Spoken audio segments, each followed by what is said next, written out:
अस्सलामु अलैकुम वरहमतुल्लाहि वबरकातुहू। इन्नल हम्दुलिल्लाह नहमदुहु व नस्तईनुहु व नस्तगफिरुहु व नऊज़ु बिल्लाहि मिन शुरूरि अनफुसिना व मिन सय्यिआति अमालिना।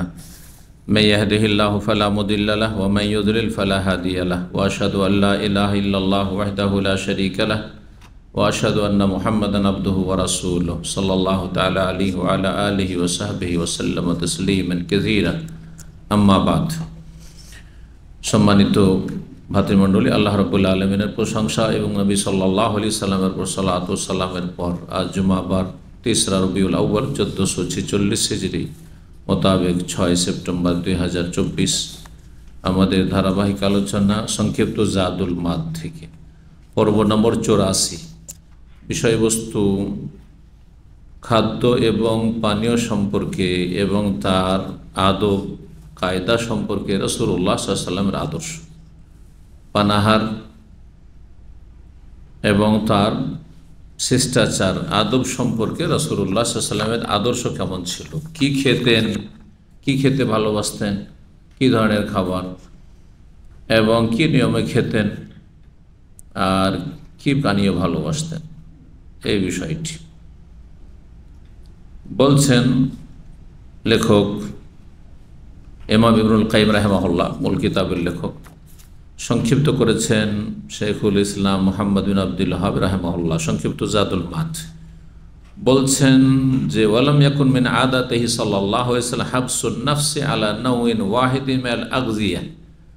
নবী সাল্লাল্লাহু আলাইহি ওয়াসাল্লামের অভ্যাস এমন ছিল না যে তিনি বিশেষ এক ধরনের খাবার শুধু খাবেন বা এক ধরনের খাবারে বা কয়েকটি খাবারে নিজেকে সীমিত রাখবেন, আমি শুধু এটা খাই আর এটা খাই, ভিন্ন কিছু খাই না, এমনটা করতেন না।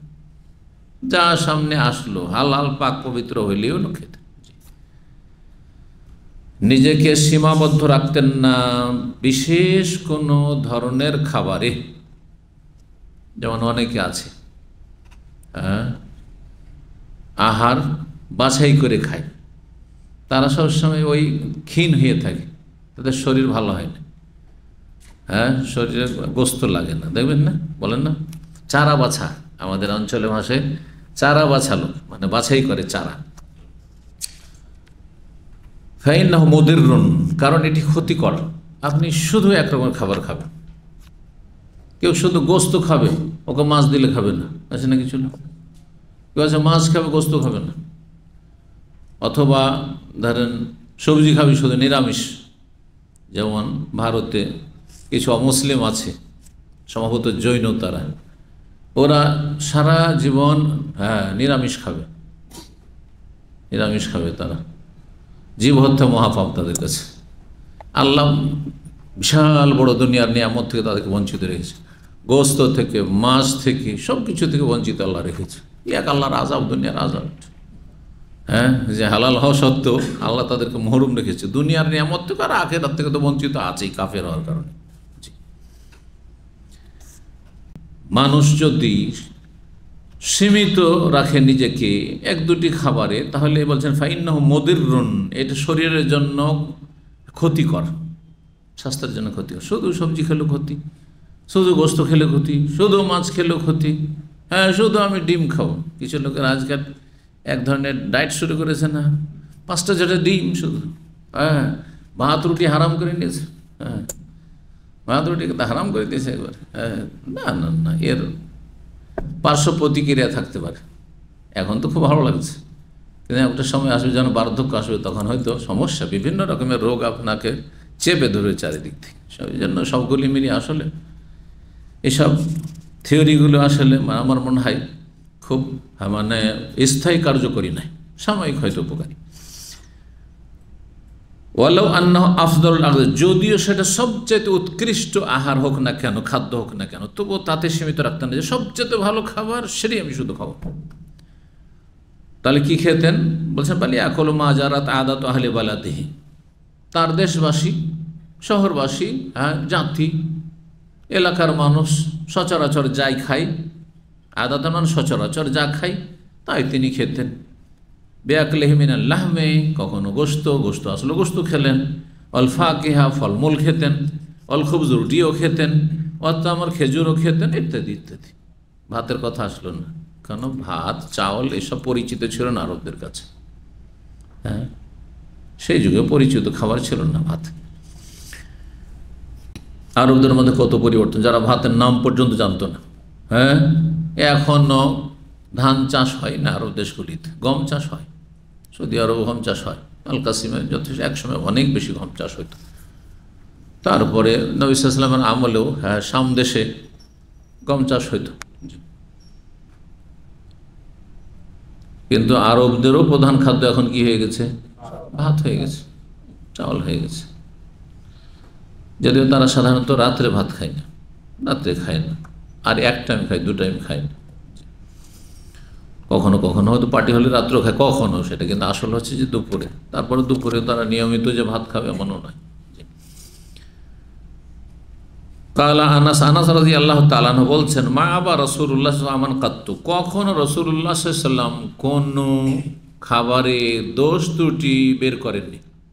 এটা ভালো নয়, এটা ঠিক না, এটা ভালো লাগে না, এটা খারাপ লাগছে, এটা কোনো খাবার হইলো? হ্যাঁ, এর তেল কম হয়েছে, তো মশলা কম হয়েছে, তো ঝাল কম হয়েছে, তো লবণ কম হয়ে গেছে, এইসব করতেন না। দোষ থাকলো কিছুই বলতেন না, বাড়িতে হোক অথবা বাইরে হোক।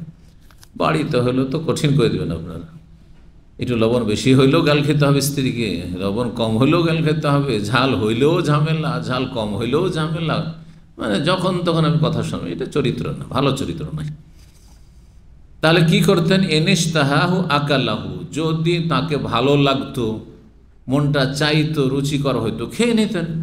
ওয়াইল্লার যদি না, রুচি হয় না, খাবার ভালো লাগে না, খেতেন না, ছেড়ে দিতেন। যেমন আমি নিজের কথা বলি, একসময় সৌদি আরবে, কারণ দেশে মাকারোনার সাথে মোটে পরিচিত ছিলাম না, আর ইন্ডোমির সাথেও ছিলাম না, যার ফলে মাকরোনা ইন্ডোমি দেখলে আমার একটা অরুচি হতো। দীর্ঘ সময় লেগেছে আমাকে এর উপরে রুচি জন্মাতে। 4 বছর মদিনায় চলে ছুঁয়েও দেখিনি। ক্যান্টিনে ভাতের পাশাপাশি ভাত রুটি রাখা আছে আর মাকরোনাও রাখা আছে রাতে, কখনো ছুঁয়েও দেখিনি। এদের গন্ধের খাসির গোস্ত দীর্ঘ 1 বছর খেতে পারিনি, কারণ ঝোলটা একবারে পানি, আর এতে দেখলি একটা অরুচি যেন হয়ে যেত, পারতাম না। 2য় বছর রুচি চলে আসলো, এমন খাওয়া শুরু করলাম যে সেইটাই গন্ধটাই মজা লাগে, আর গন্ধ নয়। মানুষের রুচির ব্যাপার আছে, রুচি হলে খান, না হলে বলিয়েন না যে গন্ধ হচ্ছে, তো এই কেমন লাগছে, এসব কিছু বলিয়েন না। জি, হাদিস সহিহ বুখারী সহিহ মুসলিমে রয়েছে, আবু হুরায়রা থেকে বর্ণিত। তারপরে আরেকটি গুরুত্বপূর্ণ কথা বলছেন, অরুচি করে কোনো খাবার যদি খান তো আপনার পেট ডিস্টার্ব হবে, শরীর ক্ষতি করবে, বমি বমি ভাব চলে আসতে পারে, বমি হয়েও যেতে পারে, বিভিন্ন রকম ক্ষতি হতে পারে। এই কথাটা কিন্তু আমাদের ওই দাদি নানি আমল থেকে শুনে আসছি, কিন্তু পরম্পরা শুনে আসছি। হ্যাঁ, যে রুচি না হলে খাসে না, হ্যাঁ, না হলে পেট খারাপ হয়ে যাবে। সুবহানাল্লাহ, এই কিতাবে আছে। বলছেন, অমাতা আকাল আল ইনসানু মা লা ইয়াশতাহিহি, মানুষ যদি অরুচি করে কোনো খাবার খায়, রুচি হচ্ছে না, মন চাইছে না, আমাদের দেশে আবার মনে করে যে চাপিয়ে দিলে বেশি আপ্যায়ন ভালো হয়, সম্মান করা হচ্ছে, যে দেন চাপিয়ে উঠিয়ে দেওয়া শুরু করে, এটা ভালো জিনিস নয়। কারণ আপনি যেটা ভালোবাসেন সেটা হয়তো আমি ভালোবাসি না। আপনি পছন্দ করেন, ধরেন গরুর গোস্ত, আপনি দিলেন গরুর গোস্ত, আমি খাই না, দিলেন উঠিয়ে, আমার জন্য বিপদ হয়ে গেল, তাই না? খাসি ভালোবাসেন, আমি খাসি হয়তো খাই না।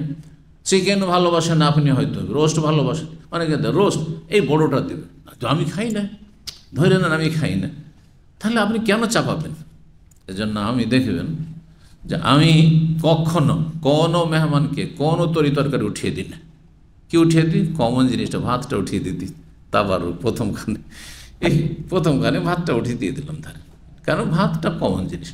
তারপরে চাপিয়ে দিন না, শেষ দিকে 2য়-বার 3য়-বার আপনার ইচ্ছা হলে নেন, না হলে না, প্রথমবার আবার এতগুলো না এবার।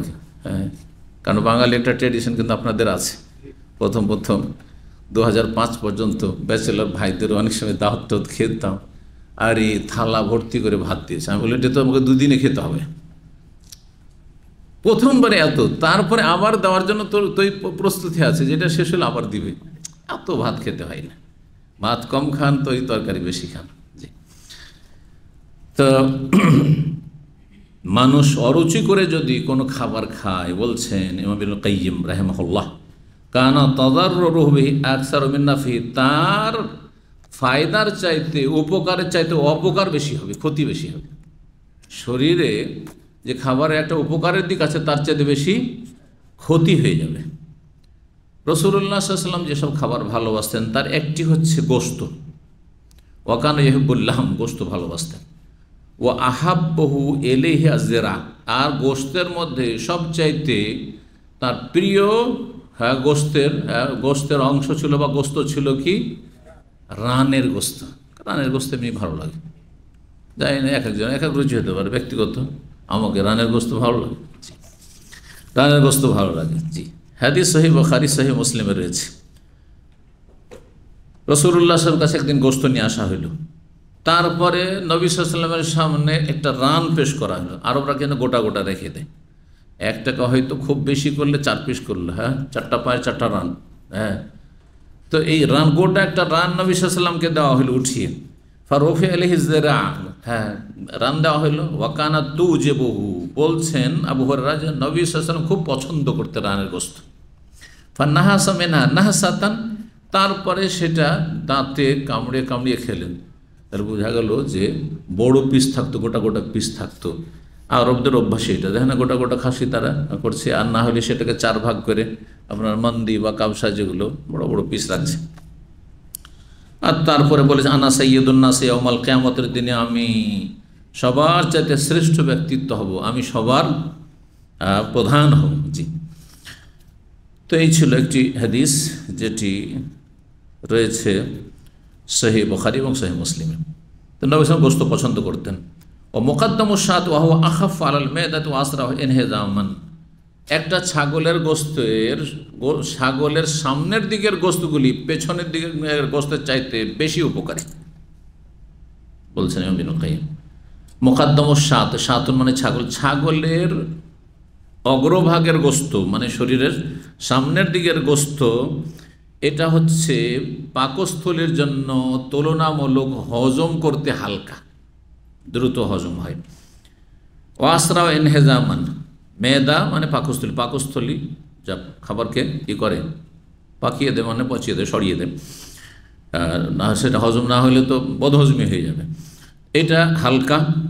জি, বাংলা ভাষায় গুরু পাক খাদ্য আর লঘু পাক খাদ্য বলে না। লঘু পাক কোনটাকে বলে? যেটা তাড়াতাড়ি হজম হয়ে যায়।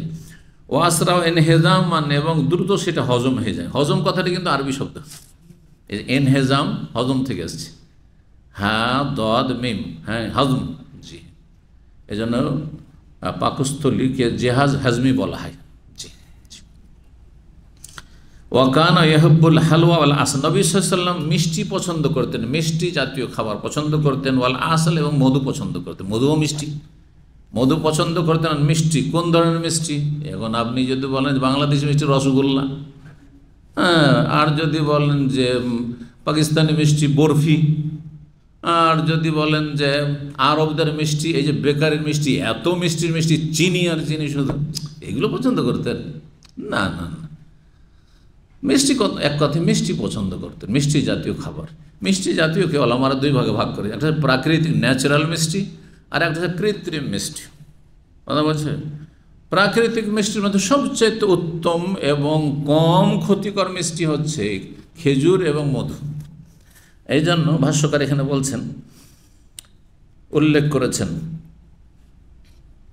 যে আল হালুয়া, বাত্তাল বলছেন আল হালুয়া আল আসমিন জুমলাতে তৈয়বাতিল মজকুর, আল্লাহ তৈয়বাত পাক পবিত্র খাবার কথা কোরআনে এখানে বলেছেন এবং খেতে বলেছেন।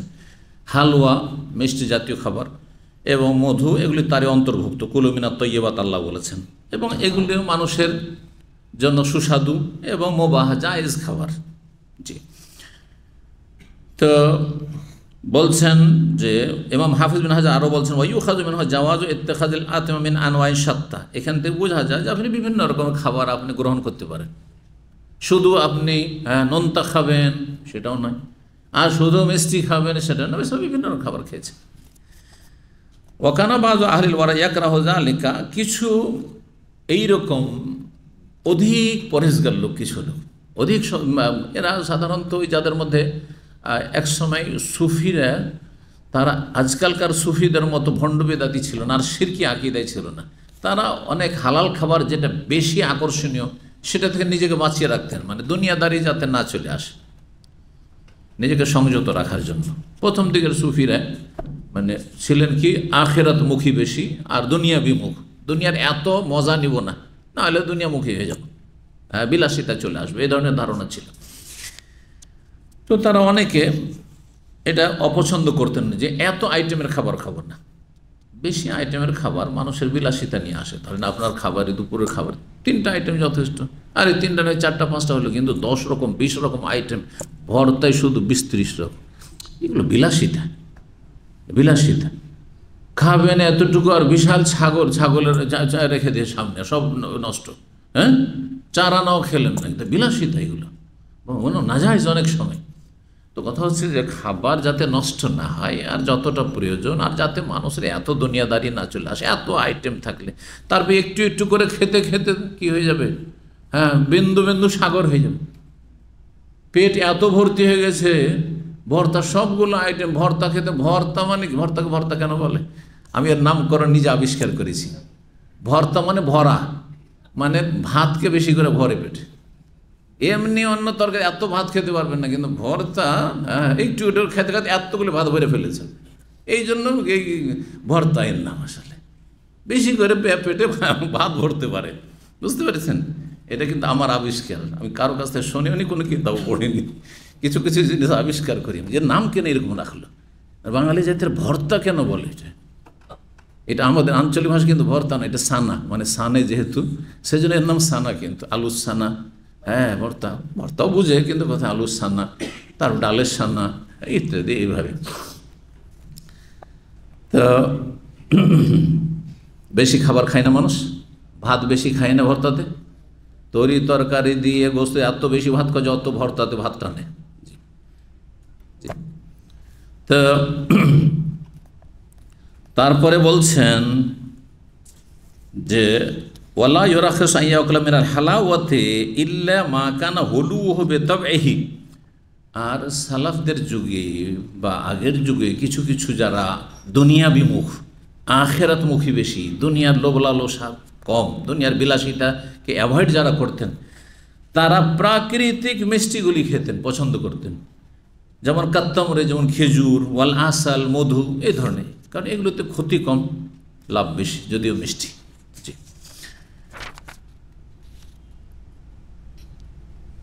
কিন্তু নবী সাল্লাল্লাহু আলাইহি ওয়াসাল্লাম যে মিষ্টি পছন্দ করতেন, এখানে শুধু বলা হয়নি যে প্রাকৃতিক খেতেন, অন্যগুলো হয়তো খেতেন। জি। তো এই জন্য মকরু বলে কোনো কিছু নেই। এই নয় যে রসগোল্লা খেলে মকরু হয়ে যাবে, বা অন্য কিছু চিনি বা গুড়ের কিছু খেলে মকরু হবে না, আমার কিছু নেই। জি। তো নবী সাল্লাল্লাহু আলাইহি ওয়াসাল্লাম মিষ্টি জাতীয় খাবার পছন্দ করতেন, আর মধু পছন্দ করতেন। এই হাদিস বলছেন যে এই হাদিস সহিহ বুখারীতে রয়েছে, কয়েক জায়গায় রয়েছে সহিহ বুখারীতে, এবং ইমাম মুসলিম, আবু দাউদও বর্ণনা করেছেন হাদিসটি। নবী সাল্লাল্লাহু আলাইহি ওয়াসাল্লাম মিষ্টি জাতীয় খাবার পছন্দ করতেন। মানে মিষ্টি খাওয়া সুন্নাত? তাহলে আমাদের দেশে ভুল ব্যাখ্যা করা হয়েছে, মিষ্টি খাওয়া সুন্নাত। হ্যাঁ, না না, এসব না। তাহলে তো নবী সাল্লাল্লাহু আলাইহি ওয়াসাল্লাম, হ্যাঁ, বকরি ছাগলের রান খেতে, রান খাওয়া সুন্নাত। হ্যাঁ, দুপুরে বলতে গিয়েছিলাম যে নবী সাল্লাল্লাহু আলাইহি ওয়াসাল্লাম হুল্লা, জোড়া কাপড় পরতেন, মানে এহরামের মতো কাপড় পরা সুন্নাত। পরেন না কেন? ঠিক কিনা? জি হ্যাঁ।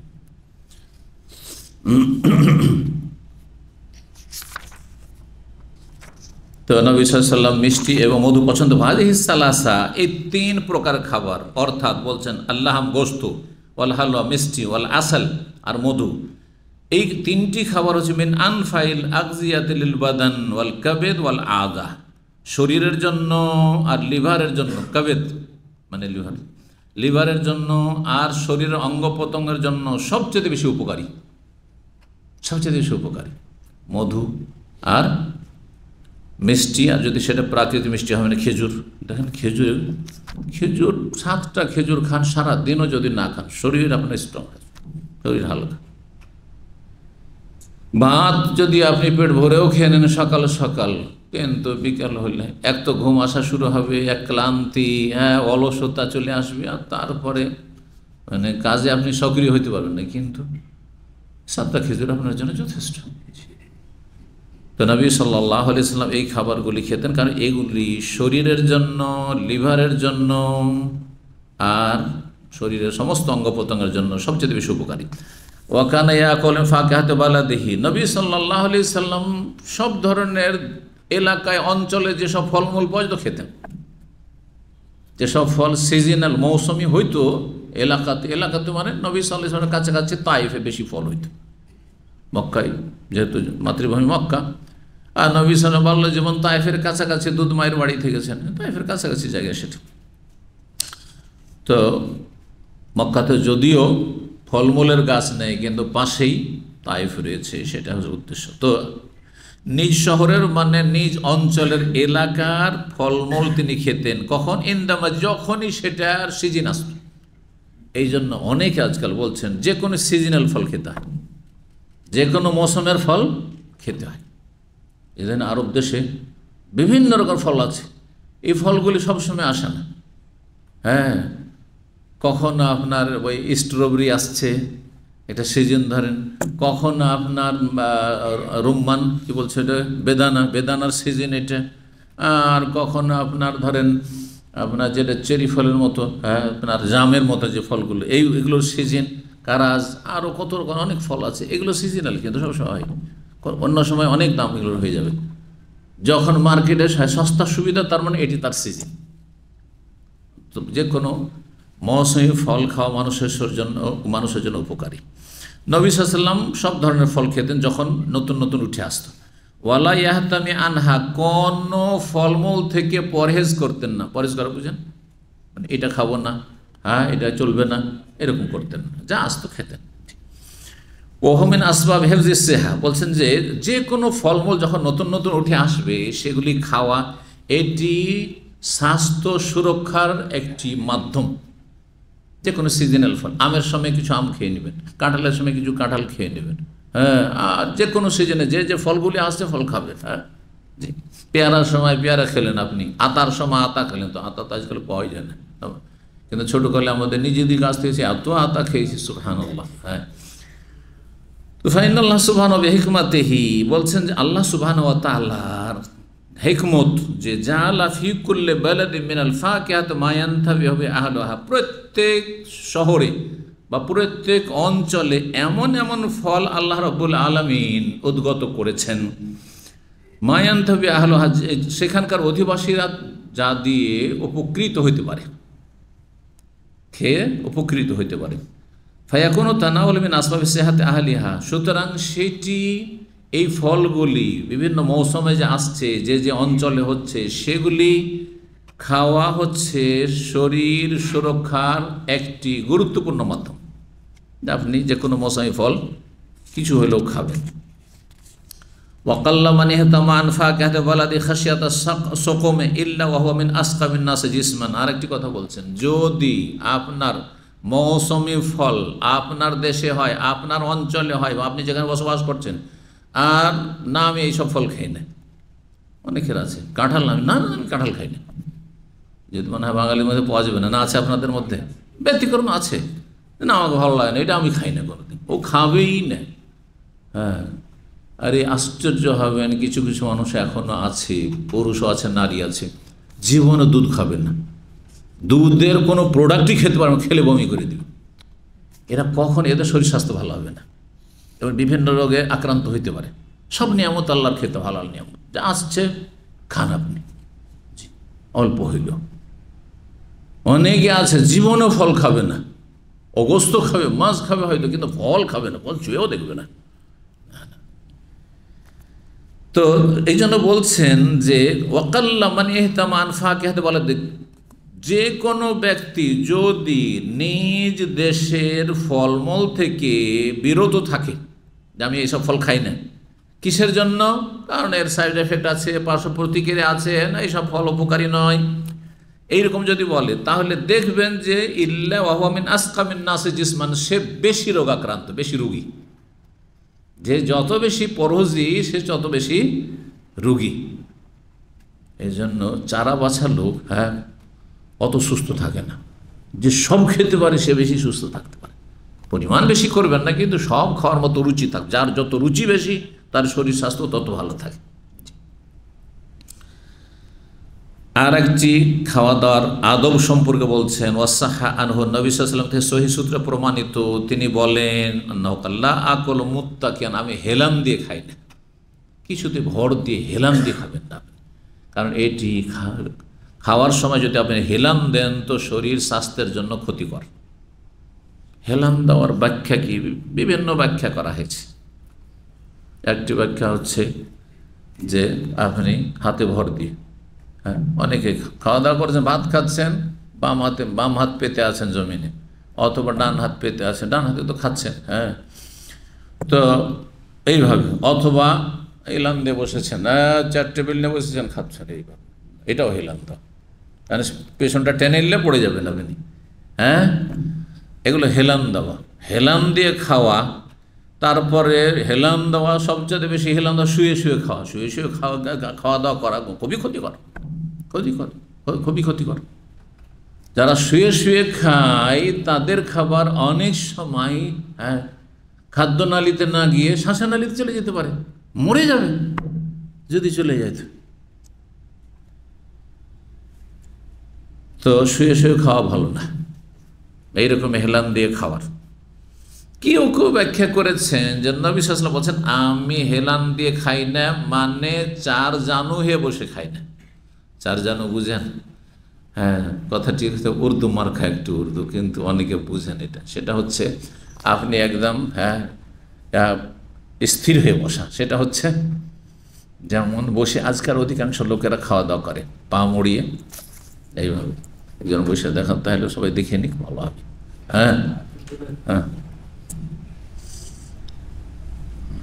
না না না, খান না, যেটা খাওয়া ঠিক নয়।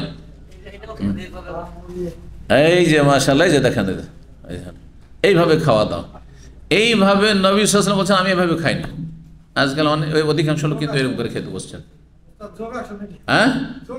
যোগ আসন, এই যে দেখেন, একটা পাকে মোড়ালেন তখন দুই হলো না, আর একটাকে মোড়ালেন তো দুই দুই চার হলো না। এই জন্য এটাকে কি বলা হয়? চার জানু হওয়া। যেন চার হয়ে গেছে, দুটো পা চার হয়ে গেছে। এ বসা মানে এটা নিজে একবারে স্থির হয়ে বসা, একদম বসে আছেন আরামসে। বেশি আড়ায় বসে খেলে খাওয়া দাওয়ার পরিমাণ বেড়ে যাবে। পরীক্ষিত, এভাবে বসে খান, আপনি বেশি খেয়ে নিচ্ছেন, তারপর মনে হচ্ছে পেট খালি আছে, আরও চাহিদা আছে, আরও খেতে পারবো, আরও খেতে পারবো। যখন দেখছেন যে ফুল হয়ে গেছে, তখন এখন পেট ফুল হয়েছে। কিন্তু যদি আপনি সুন্নতি খাবার খান, যেটাকে সুন্নতি বলা হচ্ছে, নবী সাল্লাল্লাহু আলাইহি ওয়াসাল্লাম যেটাকে পছন্দ করেছেন, বসার পদ্ধতিতে যেটা পছন্দ করেছেন, সেটা কি? একটা তবলিগি ব্যাখ্যা আর একটা আরবিয়ান ব্যাখ্যা। আজকে দুটো ব্যাখ্যা আপনাদেরকে শোনাবো এবং দুটো আপনাকে শিখাবো। যে এখানে ঠিক শিখেছে সে শিখাবো। সবচেয়ে উত্তম বসা হচ্ছে একটা পা বিছিয়ে দেবেন আর একটা পা দাঁড় করে রাখবেন, এভাবে খাওয়া দাওয়া। এটা আরবদের এই হাদিসের ব্যাখ্যা, যে হেলান দিয়ে খাবেন না। এতে হবে কি, পেটটা একটু দবা থাকবে, চাপা থাকবে। ওতে যখনই কিছুটা খেয়েছেন তখনই মনে হবে যে পেটটা ভরে গেছে, অথচ পেট খালি আছে। পেটটাকে অত একবার স্বস্তিতে রাখেন না, যেমন এইরকম বসাতে, যে বসাটা নাহলে এতে বেশি খাওয়া হয়ে যায়। তো দেখেন ওইরকম করে বসে দেখান, যেমন করে এই যে রফিক বসেছিল, এইভাবে বসা।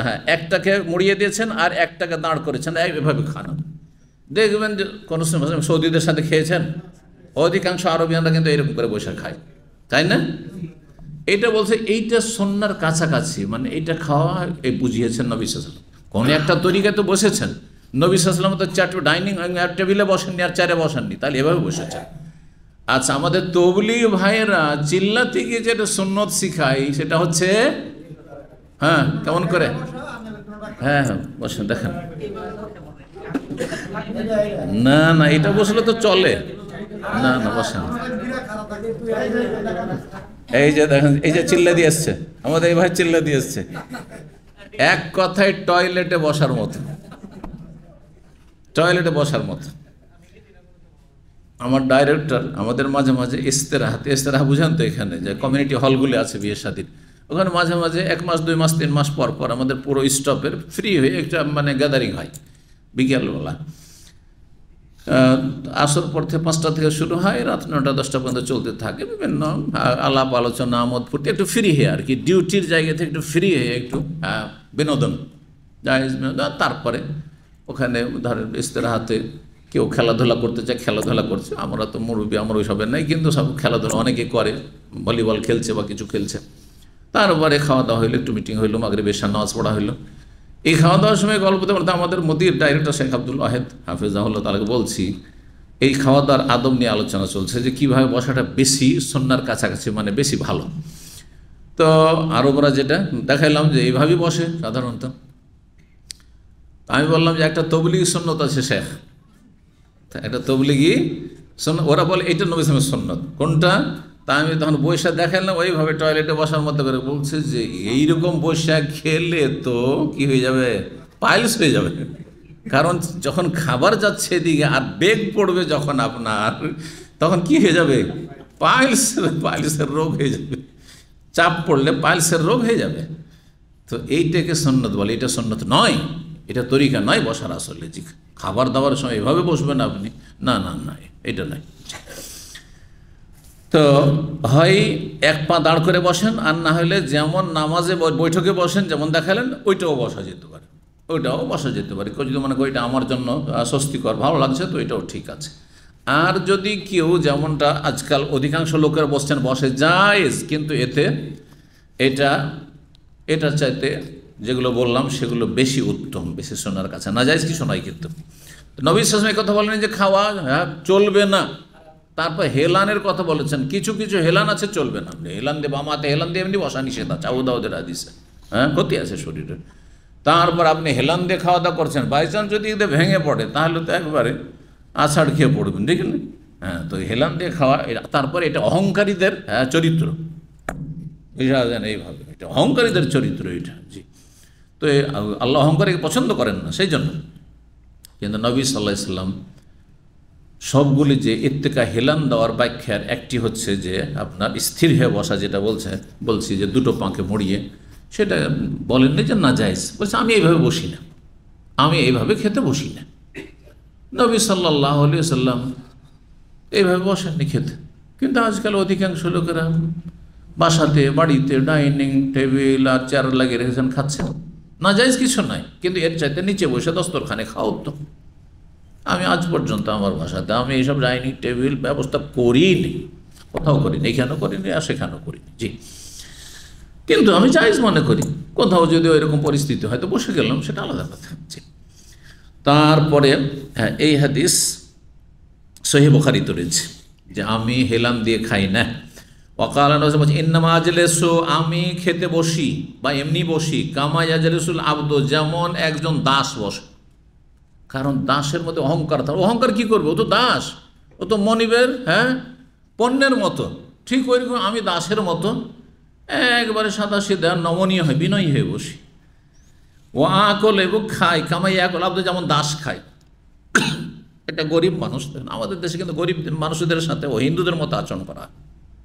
হিন্দুদের মধ্যে যেমন 4 জাত আছে, তেমনি আমাদের সমাজে বিয়ে শাদিতে নওজুবিল্লাহ ওই গ্রামের গরিবগুলোর জন্য কলা পাতা, আর না হলে অন্য কোনো পাতা, আর তারপরে ওই ফুটপাতে আপনার খড়টড় বিছিয়ে দিয়েছে, পল বিছিয়ে দিয়েছে, পল বুঝেন না, ওই যে ধান মারার পরে যেটা হয়, বিছিয়ে দিয়েছে, আর ওতে বসতে দিয়েছে খেতে। এগুলো দৃশ্য আমাদের দেখা। আর যে ভদ্রলোকেরা এসছে, মহাজন আর সব শিক্ষিত লোকেরা, মাস্টার আর অমুক তমুক এসছে, ওদের জন্য 4 টেবিল লাগানো আছে খাবার। না জায়েজ, সবাইকে একই রকমভাবে বসাতে হবে। কোনো এলাকায় আপনার ওই আছে জমিদারি প্রথা যে চলছিল এক সময়, ওর কিছু এখনও পরম্পরা বাকি থেকে গেছে, যার ফলে ওরা মনে করে যে গ্রামের এইরা আমাদের প্রজা ছিল। আমাদের এক সিলেটি ভাই বলছেন ওরা হচ্ছে চৌধুরী, তো চৌধুরী মানে তো বোঝান যে ওরা একসময় জমিদার ছিল, তাই না? তো বলছে যে আমাদের এখনও কিছু প্রজা আছে, আমাদের সামনে জীবনের চেয়ারে কেন বেঞ্চেও বসবে না, খালি আছে চেয়ার বেঞ্চ খালি আছে, যদি বসতেও বলি না নিচে এসে বসবে। কারণ ওইভাবেই তাদের প্রতিপালন হয়েছে যে আমাদের সমাজে আমরা হচ্ছে নেগলেক্টেড, আমরা হচ্ছে ছোট, সুতরাং আমাদেরকে ওই মাটিতে বসতে হবে। আর আমাদের এরা মনিব ছিল সব, এই চৌধুরী আর জমিদারগুলো আর ভূঁইয়ারা, সুতরাং এরা বসবে চেয়ারে। হারাম এগুলো, এই তমিজ, এটা হচ্ছে হিন্দু সভ্যতা, ইসলাম মোটেও অনুমোদন দেয় না এর। জি। তো নবী সাল্লাল্লাহু আলাইহি ওয়াসাল্লাম বলছেন, আমি বসি দাসের মতো, আমি খাইও দাসের মতো, মানে যেমন করে দাস বসে। আল্লামা আল-আলবানী রাহিমাহুল্লাহ সিলসিলা সহিহ হাদিসটিকে সহি বলেছেন। ইমাম বগবী হাদিসটিকে নিয়েছেন শারহুস সুন্নাত। আচ্ছা, এই যে আমি হেলান দিয়ে বসি না, হেলান দেওয়ার তাফসীর কেউ বলেছে তারাব্য, মানে পাকে মুড়িয়ে বসা, দুটো পাকে মুড়িয়ে বসা, এটা তারাব্য যেটা বললাম। চার জানো হে বসা, অবিল ইত্তিকায় আলাশাই, অথবা কোনো কিছুতে হেলান দিয়ে বসা, চারে হেলান দেন অথবা আপনি হাত জমিনে রেখে হেলান দেন। অবিল ইত্তিকাল আল জাম, পার্শ্ব দেশে সাইডে হেলান দেওয়া হোক। ওয়াল আনওয়াই সালাসামের এতে মদির, এই 3 রকমের হেলান দেওয়াই ক্ষতিকর, হেলান দিয়ে খাওয়া দাওয়া করা ক্ষতিকর। নবী সাল্লাল্লাহু আলাইহি ওয়াসাল্লাম যখন খেতেন তখন আমরা যেমন ভাত খাই একবার এইরকম করে, কয়টা আঙ্গুল দিয়ে, হ্যাঁ, অথবা এরকম করে, হ্যাঁ, অনেকে ভাত খেতেই জানে না, এইভাবে উঠি, তাই না? তার মানে বোঝা যাচ্ছে যে এই ভাত তাদের খাওয়া আসলে ছিল না, নতুন শিখেছে, যার ফলে এখনো শিখতে পারেনি কেমন করে ভাত খায়। তো এই যে 5 আঙ্গুল দিয়ে ভাত খায়, আমরা কয় আঙ্গুল দিয়ে খাই? 5 আঙ্গুল দিয়ে, আসলে 5 আঙ্গুল দিয়ে। নবী সাল্লাল্লাহু আলাইহি ওয়াসাল্লাম প্রথমে ভাত খাননি, তাই না? কি খেয়েছেন? রুটি, গোস্ত খেয়েছেন, তো 3টা আঙ্গুল ব্যবহার করতেন, 3টা আঙ্গুল দিয়ে। বলছেন যে ওয়াকানে ইয়াকুল বি আসাবিহি সালাত, 3 আঙ্গুলে তিনি ধরে খেতেন, এভাবে উঠি, অল্প খাওয়া হবে, তাহলে অল্প অল্প উঠবে। আর যদি এভাবে ধরেন, হ্যাঁ, একসাথে 2-3টা খেজুর উঠবে, হ্যাঁ, একসাথে আঙ্গুর উঠাবে 4-5টা আঙ্গুর, এরকম উঠাবেন না, জি, ওই রকম নাই। ওয়াহাদ আনফা মা ইয়াকুনু মিনাল আকলাত, যারা খুব মিষ্টি রসগোল্লা খায়, যদি এই 3 আঙ্গুলে ধরে তো 2টা ধরতে পারবে, কিন্তু যদি এইরকম করে ধরে 2-3টা একসাথে উঠিয়ে দিল, দেখছি যে কম আছে রে, ওই একটা করে খেলে আমি কম পেয়ে যাবো, বেশি খাওয়া অভ্যাস, একসাথে 2-3টে করে না, এটাও নবী সাল্লাল্লাহু আলাইহি ওয়াসাল্লামেরও এই ছিল না, আদর্শ ছিল না, সুতরাং এইভাবে খাওয়া ঠিক নয়। আর তারপরে অন্যের সাথে খেলে লক্ষ্য রাখতে হবে, ওইটা একটা গুরুত্বপূর্ণ বিষয়, সবাই যেন পায়। অনেকে আছেন একসাথে এই রুজ বোখারি খাবার নিয়ে, গোটা মুরগি নিয়ে বসছেন, দেখলেন যে রানটা তো ওইদিকে চলে গেছে, ফট করে থালাটাকে দিল ঘুরিয়ে। এইরকম অসভ্য লোকও এখনও আছে, আপনাদের সাথেও অনেক সময় পড়বে এরকম লোক, বিচিত্র কিছু নয়, ধানে কিছু চিটা থাকবেই। জি, ভালো কাজ নয় এটা, খারাপ, বরং দিয়ে চান্স দেওয়া উচিত অন্যকে, ওর দিকে দিয়ে দেন, ভাইলেন আপনি খান। অথবা কম পক্ষে যদি আপনার খেতে অত চাহিদা থাকে যে আমি রানটা খাবো, ভালো দিকটা খাবো, তাহলে যেভাবে পড়েছে ওইভাবে রাখ, আপনার দিকে পড়েছে ঠিক আছে, খান, অসুবিধা নেই। আচ্ছা, অন্য দিকে পড়েছে, ঘুরে এলেন না হয়তো, কিন্তু ওই দিক থেকে খাচ্ছেন, ঠিক, আপনি নিজের শার্ট বাদ দিয়ে ওই দিক থেকে নিচ্ছেন, চলবে না? চলবে না, এটা অভদ্রতা। নিজেকে আপনি ছোট করলেন তুচ্ছ গরজের জন্য, সামান্য একটু খাবারের জন্য, ওর কাছে আপনার মর্যাদা একবারে ছোট হয়ে গেল। জি, বলছেন 3 আঙ্গুলে খাওয়া, হাযা আনফা মা ইয়াকুনু মিনাল আকালাত, এটি খাওয়ার সবচেয়ে উপকারী পদ্ধতি।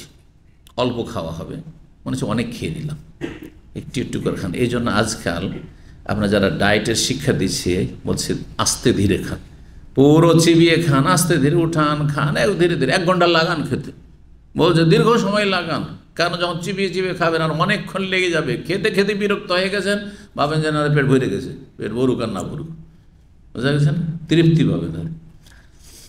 আগের যুগে কিছু আমাদের সমাজে বিয়ে শাদীর অসভ্য ছিল, তারা মিষ্টি খাওয়ার, রসগোল্লা খাওয়ার কম্পিটিশন করতো, শুনেছেন না শোনেননি?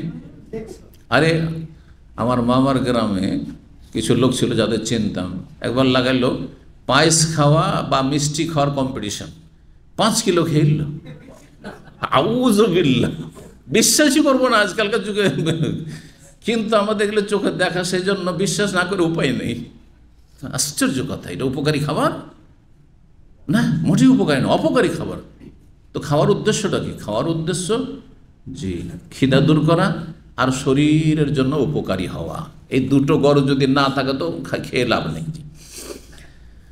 তারপর ওয়াকানি আশরাবুল আসল, নবী সাল্লাল্লাহু আলাইহি ওয়াসাল্লাম মধু পান করতেন, কিন্তু আল মামজুজ বিল মাইল, বা ঠান্ডা পানিতে মিশিয়ে, ঠান্ডা পানিতে মিশিয়ে, পানিতে মিক্স করে খেতেন সাল্লাল্লাহু আলাইহি ওয়াসাল্লাম। 2 নম্বর টিকাতে বলছেন যে হাদিসটি সিলসিলা সহিহাত রয়েছে, তো হাদিস সহিহ। নবী সাল্লাল্লাহু আলাইহি ওয়াসাল্লাম থেকে আরো সহিহ সূত্রে প্রমাণিত আন্নাহু নাহা আনিশ শুরবে কায়মা, দাঁড়িয়ে পান করতে নিষেধ করেছেন। দাঁড়িয়ে পান করতেই যখন নিষেধ, তো খাবার আরো বেশি নিষেধ। পান করার ক্ষেত্রে কিছু সুযোগ আছে, কিন্তু খাবারের ক্ষেত্রে সুযোগ নাই যে দাঁড়িয়ে দাঁড়িয়ে খাবেন আপনি। কথা বুঝছেন না? দুটোতে পার্থক্য করেছে। কেন পার্থক্য করেছে? ওলামারা বলেছেন যে পান অল্প সময় হয়ে যায়, কিন্তু খাবারে সময় লাগে। আপনি দীর্ঘ সময় ধরে দাঁড়িয়ে দাঁড়িয়ে খাচ্ছেন, এটা কেমন দেখায়? আর ধরেন 10 সেকেন্ডের মধ্যে পান করা, 1 গ্লাস পানি পান করা হয়ে গেল, বা 20 সেকেন্ড লাগলো, খুব বেশি তো হয়ে গেল। কিন্তু খাবার কি সম্ভব? খাবার কমপক্ষে 5 মিনিট, 10 মিনিট, আধা ঘন্টাও লাগতে পারে। আপনি দাঁড়িয়ে দাঁড়িয়ে খেতে আছেন। এই জন্য দাঁড়িয়ে খাওয়া পান করার চাইতে অনেক বেশি মাকরুহ, অপছন্দনীয়। নবী সাল্লাল্লাহু আলাইহি ওয়াসাল্লাম থেকে দাঁড়িয়ে পান করা তো প্রমাণিত রয়েছে, জমজম উজুর পানি, কিন্তু তাতেই সীমিত নয়, এটা জায়েজ আছে, যদিও উত্তম নয়, কিন্তু জায়েজ বয়ান করার জন্য নবী সাল্লাল্লাহু আলাইহি ওয়াসাল্লাম করেছেন। কিন্তু জীবনে কখনো দাঁড়িয়ে খাননি, এক লোকমাও খাননি নবী সাল্লাল্লাহু আলাইহি ওয়াসাল্লাম দাঁড়িয়ে। হাদিস সহিহ মুসলিমের যে নিষেধ করেছেন, ওয়াসাহান নবী সাল্লাল্লাহু আলাইহি ওয়াসাল্লাম থেকে, এটাও সহিহ সূত্রে প্রমাণিত, সহিহ মুসলিমের হাদিস। এটা আন্নাহু আমারা মান ফাল, কেউ যদি দাঁড়িয়ে পানাহার করে নেয়, আইয়া তাকাই, সে যেন বমি করে দেয়। দাঁড়িয়ে পান করে নিয়েছেন বা খেয়ে নিয়েছেন, তো কি করেন? বমি করে উগলে ফেলে দেন। তো করবেন নাকি? এই হাদিস কেউ বলেছেন যে এই হাদিস মনসুখ, আগে যখন শক্তভাবে নবী নিষেধ করেছিলেন তখনকার হুকুম, পরে নবী সাল্লাল্লাহু আলাইহি ওয়াসাল্লাম সেটাকে জায়েজ করেছেন তার আমলের মাধ্যমে। জি, তো সাহাবায়ে কেরামগণ অনেক সময় দাঁড়িয়ে পান করতেন, সুতরাং এই বমি করার হাদিস আমলযোগ্য নয়, জি, কারণ সেটি মানসুখ অথবা বিভিন্ন রকমের জবাব দেওয়া হয়েছে। জি, কেউ তারজি দিয়েছেন যে যেহেতু নবী সাল্লাল্লাহু আলাইহি ওয়াসাল্লাম থেকে প্রমাণিত রয়েছে, অথবা অনুত্তম, নবী সাল্লাল্লাহু যেখানে যদি কেউ দাঁড়িয়ে পানাহার করে না তাহলে বমি করে দেবে, তার মানে একটু শক্তভাবে নিষেধ করার জন্য। আর যখন পান করেছেন তার মানে বৈধতা বর্ণনা করার জন্য, যে জায়েজ আছে শুধু পানের ক্ষেত্রে। তো সহিহ মুসলিমের 2026 নম্বর হাদিস, যে বমি করার হাদিসটি, কিন্তু যেমনটা বললাম, ওয়াসাহা আনহু আন্নাহু শারিবা কামিল হাজা, নবী সাল্লাল্লাহু আলাইহি ওয়াসাল্লাম থেকে সহিহ সূত্রে এটাও প্রমাণিত যে প্রয়োজন বোধে তিনি দাঁড়িয়ে পান করেছেন। বসার মতো জায়গা নেই, ধরেন দাঁড়িয়ে পান করবেন না আপনি? জি, বসার মতো পরিস্থিতি না, আপনাকে যেখানে সেখানে রাস্তায় বসিয়ে যেতে হবে না, দাঁড়িয়ে পান করলেন, অসুবিধা কি? ধরেন আপনি এমন জায়গায় আছেন যেখানে বসার মতো পরিবেশে নেই, বাইরে ধরেন আছেন, এখানে আর একটা পানি দিল বা পানি পিপাসা লেগেছে, ওখানে বসার জন্য আবার এসে রুমে যে কার্পেট আছে যাই বসি আর পান করি না, কি দরকার? ওখানে একটু দাঁড়িয়ে পান করে নিলেন, জায়েজ আছে প্রয়োজন বোধে। হাদিস সহিহ বুখারীতে রয়েছে বৈধতা, নবী সাল্লাল্লাহু আলাইহি ওয়াসাল্লাম পান করেছেন। জি,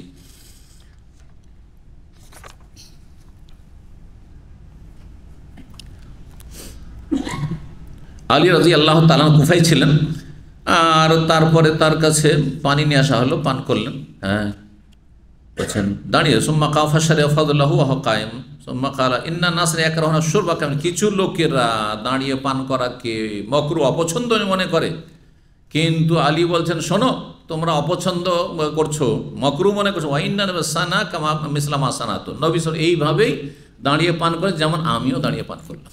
তারা আলীর খোলাফায়ে রাশিদিন এরকম আমল করেছেন। জি, জায়েজ রয়েছে।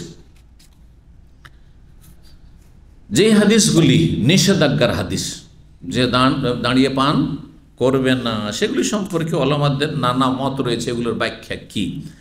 অধিকাংশ ওলামার, জমহুর, অধিকাংশ আইম্মায়ে কেরাম, হানাফি, শাফি, মালিকি, হাম্বলি, অধিকাংশ ওলামারা তারা বলছেন জায়েজ, দাঁড়িয়ে পান করা জায়েজ, কিন্তু উত্তম নয়, উত্তম হচ্ছে বসে, জায়েজ অনুত্তম, উত্তম আর অনুত্তম।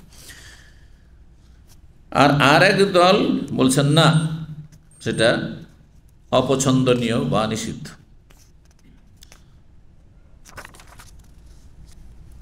এই হাদিসগুলি সম্পর্কে যে বিভিন্ন মতগুলো রয়েছে তার মধ্যে, বা বিভিন্ন ব্যাখ্যা রয়েছে, তার একটি ব্যাখ্যা হচ্ছে, তার আগে শুনিয়ে দিই, বলছেন মুয়াত্তা মালিক রয়েছে, ওমর, ওসমান, আলী, 3 খলিফা, কানু ইয়াশরাবুনা কিয়ামান, দাঁড়িয়ে দাঁড়িয়ে তারা পান করেছেন, দাঁড়িয়ে পান করতেন। ওয়াকানা সাদ বিন ওয়াক্কাস আয়েশা লা ইয়ারাউনা বিযালিকা বাসান, কোন আপত্তি মনে করতো না কেউ দাঁড়িয়ে পান করলে। ওয়াসাবাতাত রুখসান জামাতি মিনাত তাবিন, একদল তাবেঈন থেকে প্রমাণিত দাঁড়িয়ে পান করা, তাহলে দাঁড়িয়ে পান করা সাহাবায়ে কেরাম তাবেঈনদের মধ্যে প্রচলন ছিল প্রয়োজন বোধে, কোনো মাকরু অপছন্দনে ঘৃণিত নয়, তবে অনুত্তম বলা যায় খুব বেশি। তাহলে পরস্পর বিরোধী হাদিস, কিছু হাদিসে জায়েজ আছে, কিছু হাদিসে নিষেধ আছে, এগুলোর ব্যাখ্যা বরং কঠোর ভাষা রয়েছে, বমি করে দাও যদি পান করে থাকো তো বা খেয়ে থাকো তো। তো এগুলোর ব্যাখ্যা কি বা সমন্বয় কি? একদল তারজি দিয়ে গেছেন, মানে একটি হাদিসকে আর এক হাদিসের ওপর প্রাধান্য দিয়েছেন। তারা বলেছেন যে যেই হাদিসগুলিতে জায়েজ রয়েছে সেগুলি হাদিস বেশি শক্তিশালী, আর নিষেধাজ্ঞার হাদিস অত শক্তিশালী নয়। দুটাই সহি, কিন্তু বেশি শক্তিশালী কোন হাদিস? বৈধতার হাদিস, সুতরাং দাঁড়িয়ে পান করা জায়েজ, তারজি হয়ে গেল। দ্বিতীয় যেটা একটু আগে বললাম, যে হাদিসগুলোতে নিষেধ করা হয়েছে, বমি করতে বলা হচ্ছে, নাস দাওয়ান নাস, সেগুলি মানসুখ, রহিত হয়ে গেছে, আগের হুকুম এখন জায়েজ, আগে ছিল এরকমটা হুকুম।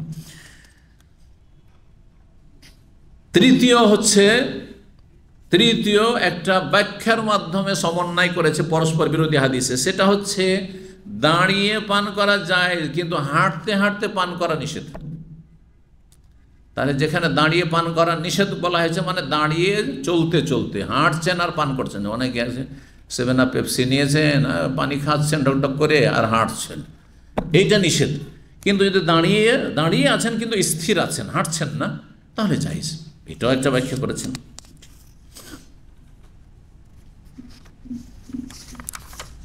4 নম্বর ব্যাখ্যা, যে নিষেধাজ্ঞার হাদিসগুলি মানে মাকরু তানজিহ, মানে অপছন্দনীয়, যেটা প্রসিদ্ধ যেটা সমন্বয়, আর জায়েজের হাদিসগুলি হচ্ছে বায়ানুল জাওয়াজ, বৈধতা বর্ণনা করার জন্য, যে জায়েজ আছে কিন্তু উত্তম হচ্ছে যে আপনি দাঁড়িয়ে পান না করলেই ভালো। জি, আজানের সময় হয়ে গেল নাকি?